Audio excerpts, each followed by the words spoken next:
Asaduddin Owaisi. Sir, ये हुकूमत को इख्तियार अगर मिला तो 4 मुद्दों पर मिला। एक पहला मुद्दा था, उसमें अहम था कौमी सलामती का सर, और कौमी सलामती को अगर सामने रखकर मैं आपके सामने चंद बातें रखूंगा। सर, जब से हुकूमत इख्तियार पर आई है पार्टी, सर 4 अटैक फिदायन के अफगानिस्तान में हुए, जिसमें 14 फिदायन मारे गए। 14 अटैक फिदायन के हिंदुस्तान में हुए, जिसमें 42 फिदायन मारे गए।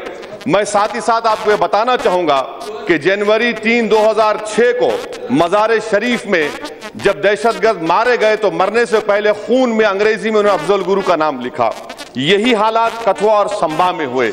मैं हुकूमत से जानना चाह रहा हूं कि अगर आप यहां पर अपोजिशन में होते तो मुल्क से मोहब्बत की गर्मी कुछ और होती, आज ठंडक क्यों दिखाई दे रही है? ये मेरा हुकूमत से सवाल है। सर, दूसरी बात यह है कि 3 पठानकोट में, क्या यह बात सही है डिफेंस मिनिस्टर साहब कि पठानकोट में 12 घंटे तक एनएसजी एक एम्प्टी बिल्डिंग पर फायरिंग कर रही थी और बाद में मालूम हुआ कि बिल्डिंग खाली थी? 3 साल पहले जम्मू में इस तरह का हमला हुआ तो दहशतगर्दों को दीवार पर मारकर खत्म कर दिया गया। क्या यह बात सही है डिफेंस मिनिस्टर साहब? मैं आपके जरिए से पूछना चाह रहा हूं कि पाकिस्तान से टीम आ रही है लेटर ऑफ रेगुलेटरी लेकर, डिफेंस मिनिस्टर कहते हैं कि मैं अंदर जाने नहीं दूंगा, होम मिनिस्टर कहते हैं को अंदर जाने दिया जाएगा। आप पहले तय कर लीजिए कि अंदर जाएंगे या बाहर जाएंगे, कौन करेगा? क्या हम कोरॉबरेटिव एविडेंस देंगे उस टीम को? क्या हमारी एनआईए की टीम पाकिस्तान को जाएगी? सर, मैं पूछना चाहूंगा ये सलविंदर सिंह का मामला क्या है? क्या ये जेन्युइन है? क्या ये फ्रॉड है? अगर फ्रॉड है तो 3 महीने से वो क्यों आप खामोश बैठे हुए हैं? सर, हमको ये आप प्लीज ये बताइए कि सीसीटीएनएस को आप 2 साल से पैसे नहीं दे रहे हैं, गुरदासपुर को क्यों नहीं एनआईए इन्वेस्टिगेट करती? साथ ही साथ सर, मैं ये जानना चाह रहा हूं कि पठानकोट के हमले के बाद जंजू ने कहा कि हम ताउन करेंगे हिंदुस्तान का, और पठानकोट के बाद पंपूर हो गया। तो जंजू आपसे ताउन कर रहा है या जंजू आपके पीठ में खंजर मार रहा है?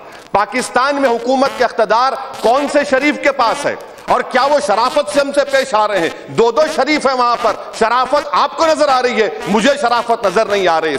सर, मैं ये बताना चाहूंगा कि साथ ही साथ 3 टेररिस्ट कहा गया है कि गुजरात में मारे गए। होम मिनिस्टर साहब, आपको तो बयान देना चाहिए था। यह पार्लियामेंट की तौहीन है कि टीवी पर अखबार में आता है कि 10 में से 3 मारे गए, 7 आजाद फिर रहे हैं। क्या यह पार्लियामेंट की तौहीन नहीं है कि होम मिनिस्टर को खड़े होकर बताना चाहिए कि वाकई में मारने वाले दहशतगर्द थे, वो 7 कहां पर हैं? सर, आपने वादा किया था रिफॉर्म करेंगे नेशनल सिक्योरिटी काउंसिल का इलेक्शन मैनिफेस्टो में, complete revamp of modern intelligence. क्या हुआ वो वादे? इलेक्शन तकारीर के दौरान में वजीर आजम बोलते थे कि हम ऐसा करेंगे, ये करेंगे। अब मालूम हो गया आपको कि इलेक्शन की तकारीर शोबेदेबाजी पर मुश्तमिल थी, हकीकत पसंदी से कोई ताल्लुक नहीं था। सर, मैं खत्म करने से पहले एक बात कहना चाहूंगा कि बीजेपी ने एक तारीखी मौका खो दिया कश्मीर के उन अवाम का दिल जीतने का जो हिंदुस्तान के खिलाफ सेंटिमेंट था कंटेन करने का। सर, आज अगर कोई दहशतगर्द मारा जाता है कश्मीर में, 40-50 हजार लोग उसके नमाज़ जनाजे में जाते हैं। क्या गवर्नेंस कर रहे हैं आप? दुनिया को क्या दिखा रहे हैं कि हमारे सिपाही 29 मारे गए और आप उनके जनाजों में हजारों लोग शिरकत कर रहे हैं? इसके जिम्मेदार आप हैं, पीडीपी है। अगर आप हुकूमत बना लेते तो ये मिस गवर्नेंस नहीं होता। सर, मैं आखिर में हुकूमत से जानना चाहूंगा कि एनएसएबी का टेन्योर जनवरी में खत्म हो गया, आप कब बनाएंगे? क्या आप कब बनाएंगे? और सर, आखिर में ये पूछना चाहूंगा, दोबारा अगर हमला होगा तो कौन सा रैम्बो इसका इंचार्ज होगा?